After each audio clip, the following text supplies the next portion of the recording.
everyone, Funny Raccoon PNG here. So today I have a massive news drop because I've prepared 6 major stories that not only are coming out literally at the same time as this, but also almost everything here would be way too quick and short to have their own dedicated videos, which is what ultimately led me to the decision to cram all 6 stories into this one massive video. Now, with the exception of only one of these stories, everything I'm covering today is strictly about Sonic games, and they're all news about 2024 releases, as I don't really care much about IDW or merch nearly as much as the games themselves, and I think most of you guys probably wouldn't be interested in seeing that, since Sonic's a gaming icon, less so a comic and merch one. So, there's a lot to cover in a short amount of time today, and there's also a ton here that personally excites me, since a couple of these announcements we've been waiting over 6 years for, and that's not even an exaggeration. So I won't be doing any sort of intro or theme song today. Just quickly, do the thing, like to help the news spread and help me really. Also helps you see more of my banger videos that I spend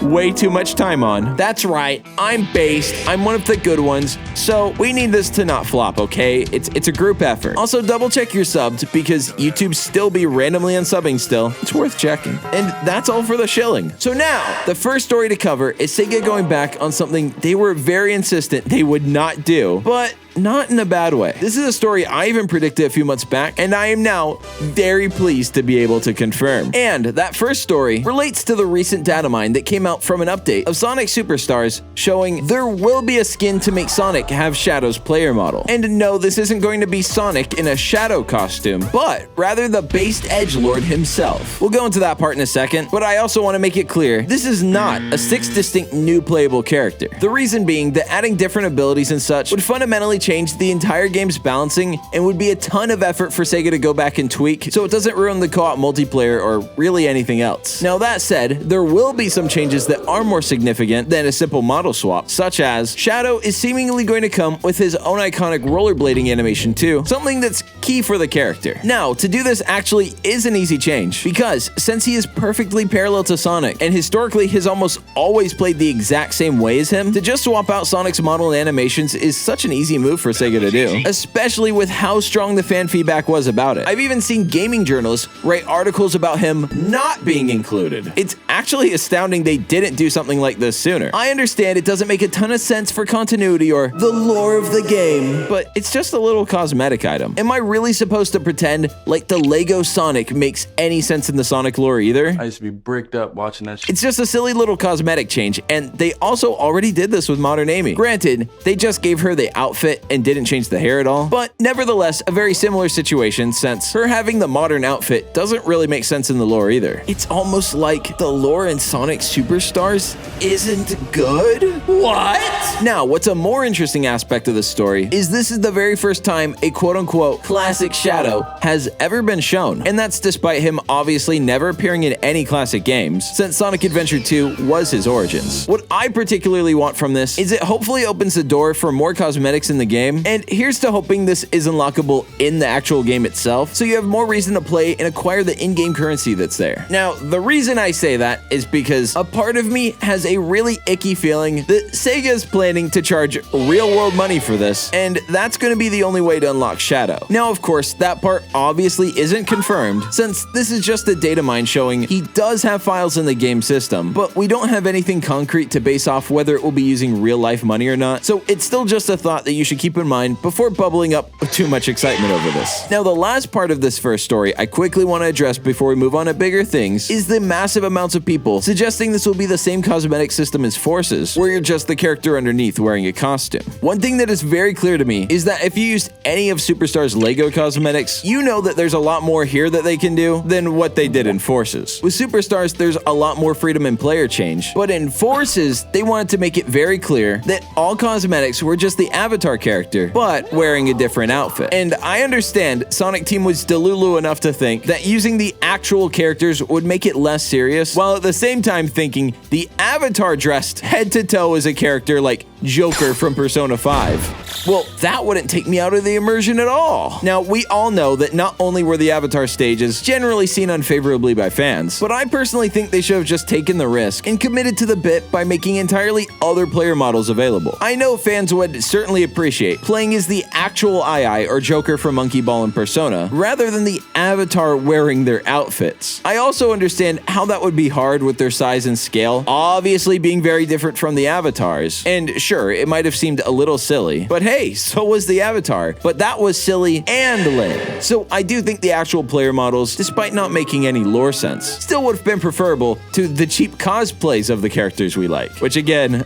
also doesn't really make sense, unless I'm supposed to imagine the new recruit is dressed up as Ai from Monkey Ball. Now, moving on to the second story, and this is one I want to brush over kind of quickly, because I think most of you are not only aware of this, but have your own opinions on it already pretty set. And that's that Sonic Team surprise dropped Sonic Frontiers Update 4. And the main reason I'm bringing it up now is because I actually think they're going to have to make a little Update 5 as well. Partially because they ended up changing quite a bit of stuff with this update and seemingly added a couple issues that they're going to have to go back and fix. Which is ironic since the whole genesis of Update 4 was to fix issues with Update 3. Oh brother. Now this surprise update was only worked on by a very small team of just a few people, and it's been established by director Morio Kishimoto that the main Sonic team is busy on a different project, and this was just a small B team that he gathered for this. Now, on the topic of the other games they're working on, since this is Sonic Team and they haven't in their entire lifespan really made anything outside of Soccer Wars, Puyo Puyo, and a couple games in the early 2000s, which, very quick aside, one that I just discovered they made was 2004's Astro Boy, an awesome PS2 game that I totally recommend if you can find it. But back on the topic of what the main Sonic team is currently occupied with, we obviously know that,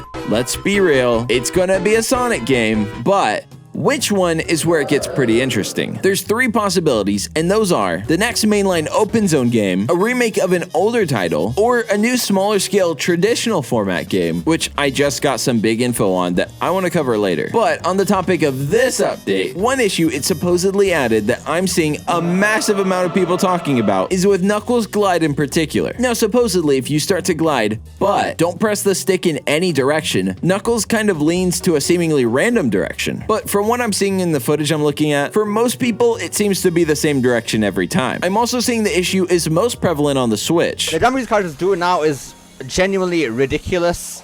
Like, I really hate this now. Like, I really like the Guardians. What the? I did not turn that at all. Huh? And it appears the actual reason for this is the D zone of the controller is either now disabled or made extremely small, with the catch that it specifically only is Knuckles. If you have even the slightest amount of stick drift on a controller, it will influence it heavily. And this is something basically all games account for, so it's likely you didn't even know it subtly moved in one direction before this. The only time the D-Zone doesn't account for this and you would notice is if it got real bad. And once you get there, that's basically the point of no return. Now, I've seen countless amounts of people complain about this, but the main question I haven't seen anyone answer is one, whether this was a thing that happened before the new 4th update and we didn't notice because of the long wind-up animation, as well as the much bigger reason, and that's that it's not a thing you would commonly do in this style of game, to use no finger on the left stick while moving in a specific direction. Oh, now you're not doing it. What? Hang on. Do that again. There. I didn't do anything. You all saw that, right? Even as Sonic, you don't just release the left-handed side of the controller when you run around. And even then, let's say you did. Still, the turning radius is one of the most complained about things with Sonic. Nonetheless, the gliding is Knuckles, something they vastly improved in this update. Previously, everyone I've seen described it feeling like a car or motorcycle with how hard it is to turn. And in my own playthrough playing as Knuckles, I really haven't had this issue at all. Fellas, is it weird to play a video game with two hands? Fellas, is it weird to use the left stick to move? Now, I do think this would be a valid criticism if moving the stick forward wasn't a fundamental part of Sonic Frontiers' core design and one that every character here follows. From what I can tell, everyone unanimously agrees getting rid of the wind-up animation to Knuckles' glide was a great decision, as well as having him lose next to no height when gliding. And because of these changes, the glide feels a lot more like Sonic Adventure 2's, something Kishimoto really wants to get down down for a reason I'll go into later, but you can imagine what it is. But the supposed issues that come with Knuckles, I haven't really experienced on either my PC or the Series X version of the game, but I'm also keeping an open mind that maybe it's just real bad on the Switch, which also would make sense, likely due to Joy-Con drift. Regardless, let me know if you guys are having issues with this on the movement, because I'm curious how many people are actually having this problem, or if it's just Twitter being Twitter, or if you haven't recognized this at all like me, likely because you're playing the game with two hands. And the only game you'll see me playing with one hand is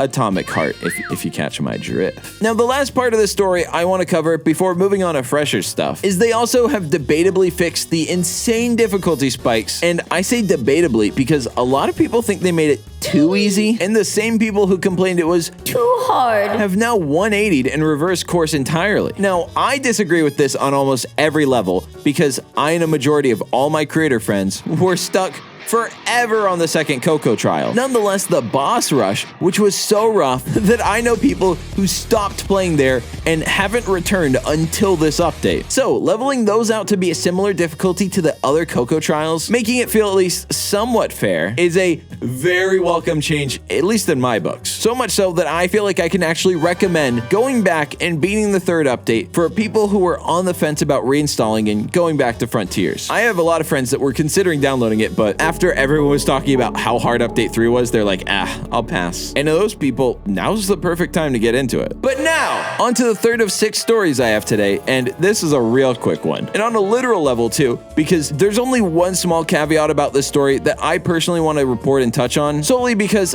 I haven't seen anyone else doing it. So, as most of you already know, Sonic Prime Season 3 trailers dropped, and this will be the final batch of 8 episodes, at least for the already ordered list of 24 announced in 2021.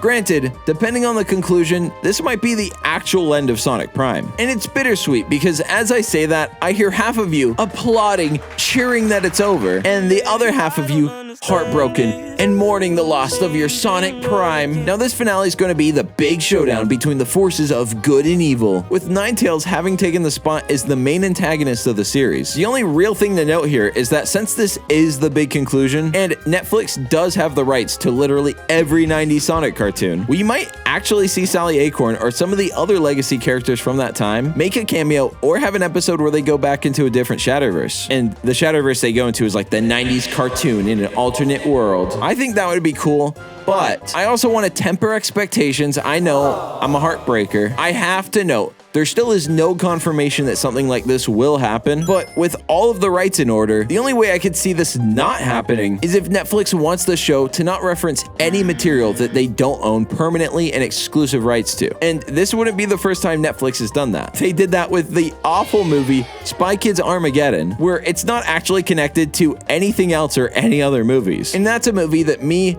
Ellis Mark, and Dumbsville did a review on our new channel, Film Sheet. Shameless plug. But back to Prime, it seems wild that it hasn't happened yet, and with how mixed the reception of this show has been amongst fans, I can see this big multiverse cameo finale to be what has this show leave audiences with a sweet nostalgic taste in their mouth. Even I, who doesn't really like or even care about the 90s cartoons at all, personally think Prime, despite having nothing inherently wrong or that bad about it, is just a little boring, and this would also bring a lot of attention from even the older fans who view Prime as Mickey Mouse Clubhouse Plus. Most of those fans have already tuned out and likely will only give it another chance if some big nostalgic cameo from their sad millennial lifestyle reminds them of being a kid again and how they miss mommy, daddy, and sucking on their thumb. Now, again, I like to be completely honest and transparent with my audience, so I'll say it. Outside of this cameo happening, I have absolutely zero interest in this season of Sonic Prime. While I will watch it, as my career is kind of based around Sonic, at the same time, I can't blame anyone who doesn't care about this and tunes out. But that's all for the Prime news. Back into the games. Next story. So,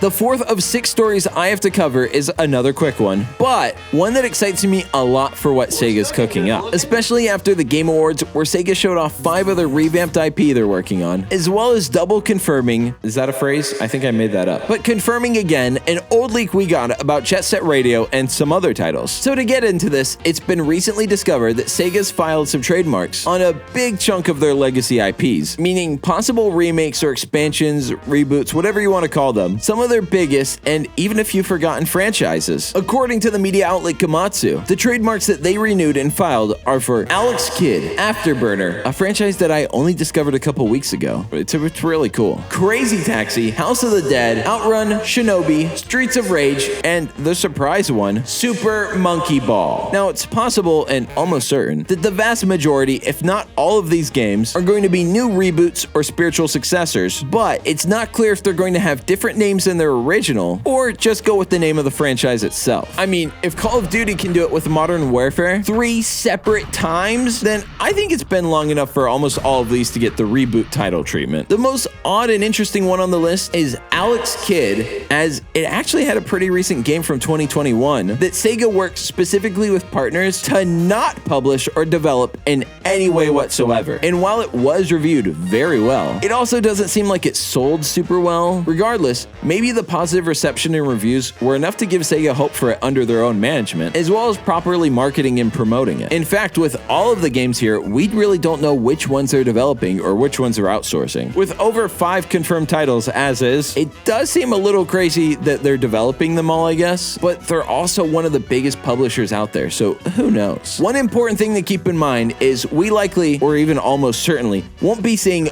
all of these trademarks come into fruition. It's a very common practice for big corporations to secure trademarks like these just so nobody else could possibly grab it in the case of them changing plans or if they do make all of these. It's also a certain way to make sure nobody else can make or profit off their properties. Not that they really could make it, as that would violate a bunch of other copyright laws, but theoretically, someone could stop Sega from doing it, which would not be good for them. Arguably worse than having someone else just make a game that's popular and uses their IP. What's odder to me, I get it like the animal, is I would assume they are already current on most of these properties, especially with the Monkey Ball game that released in 2021. Now, this in particular is just a trademark on the reboot title without any subtext under, and since it's Japan and their copyright system is a tiny bit different from ours, I'm not going to pretend like I'm a Japanese lawyer or anything. So for this story, there's not much else we can say until we get a bit closer to seeing official announcements on these. Right now, it's just a waiting game to see which franchises actually get a game developed and which ones are dormant, as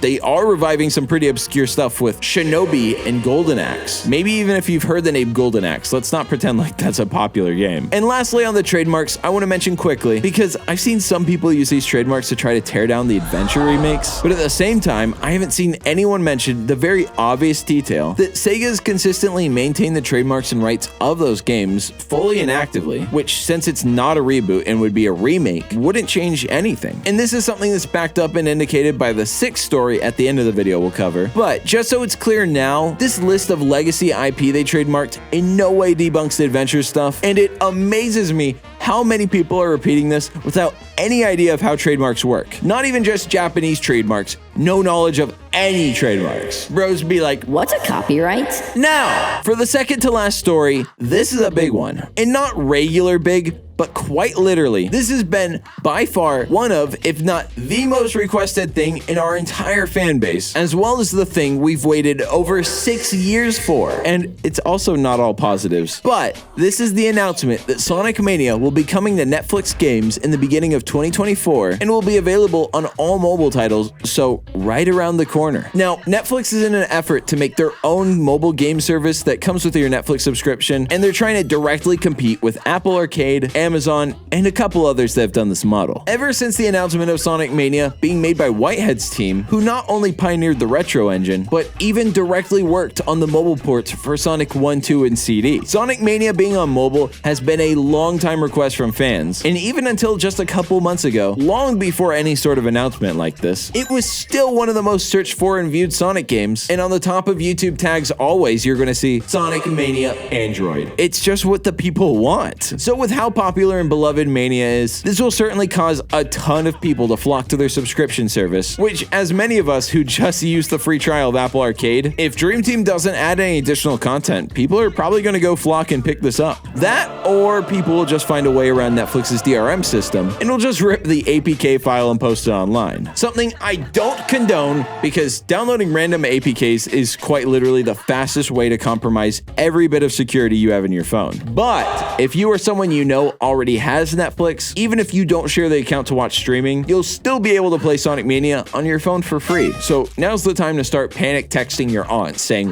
"What's the Netflix password?" and tell her you're not going to watch Netflix on there. You're just going to download Sonic Mania. She won't understand, and that's okay. Now next, the sixth and final piece of news is centered around the Japanese ports of Sonic Adventure and what this could mean for the future. So for some background, the current versions of Sonic Adventure 1 and 2 on Steam are from 2011 and barely run today. Many people have compatibility issues, and there's a ton of smaller, less significant issues with them as well. I'm not saying they're unplayable. I play them, but even for some people, they actually are unplayable. And for me, I had to reinstall it 12 times because of that. However, Japan has never gotten these games on Steam or PC, so this announcement is a huge deal for many reasons. Now, the first thing that indicates what I think will be some smaller but significant technical and engine upgrades is the fact that this is still in progress, and they don't even have an exact release date for this. It's due sometime in the beginning of the year 2024, so not only is it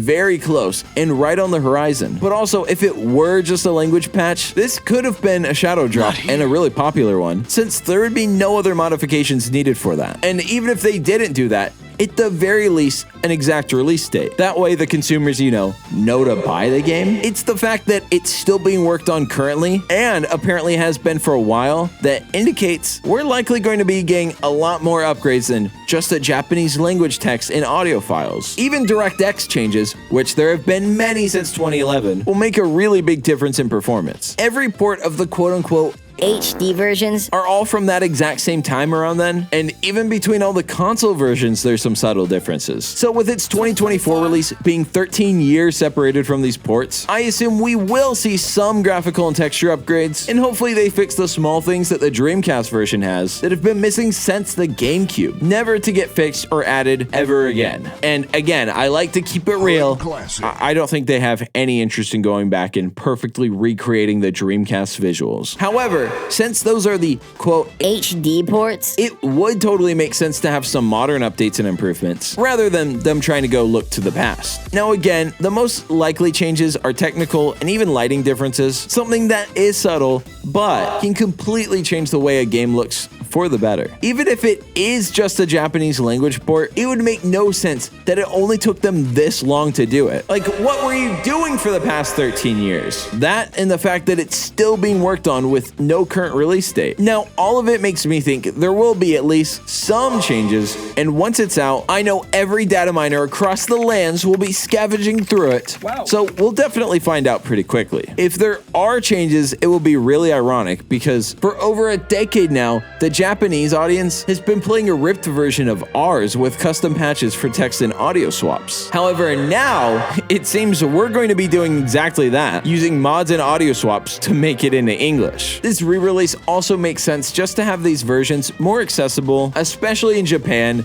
just for goodwill, so when the eventual remake/reboot announcement comes, they already have a small but existing fan base for these games in their quite literal place of origin. Now, next video, I want to cover some leaks I've been sent, going over whether they're true or not. I've been working these past couple days to research and gather all of my sources, so stay tuned. But on the topic of this, comment your thoughts on the 6 stories I covered today. Like the video if you enjoyed it. Double check you're subbed. And that's all, folks. Again, another video in a few days, and I actually mean that this time because I've already begun scripting it. And that's all. Lots of love and peace. Peace!